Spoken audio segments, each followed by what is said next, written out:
எல்லோரும் ஹாப்பி. காரணம் ஜேபி மசாலா. சமைக்க ஈஸி, சாப்பிட ரொம்ப டேஸ்டி. ஜேபி மசாலா.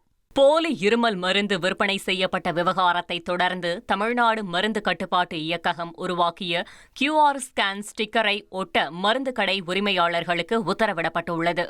தமிழகத்தில் கடந்த சில நாட்களுக்கு முன்பு போலி இருமல் மருந்து விற்கப்பட்ட விவகாரத்தில் அந்த நிறுவனத்தின் மீது தமிழக சுகாதாரத்துறை நடவடிக்கை மேற்கொண்டு சம்பந்தப்பட்ட இருமல் மருந்து தடை செய்யப்பட்டது. மேலும் தமிழ்நாடு மருந்து கட்டுப்பாட்டு இயக்ககம் புதிய செயலியை உருவாக்கி அதில் புகார் அளிக்கலாம் என்றும் தெரிவித்தது. இந்நிலையில் தமிழ்நாடு மருந்து கட்டுப்பாட்டு இயக்ககம் உருவாக்கிய QR ஸ்கேன் ஸ்டிக்கரை அனைத்து மருந்து கடையிலும் ஒட்ட வேண்டும் என தெரிவிக்கப்பட்டுள்ளது. எல்லோரும் ஹாப்பி. காரணம் ஜேபி மசாலா. சமைக்க ஈஸி, சாப்பிட ரொம்ப டேஸ்டி. ஜேபி மசாலா.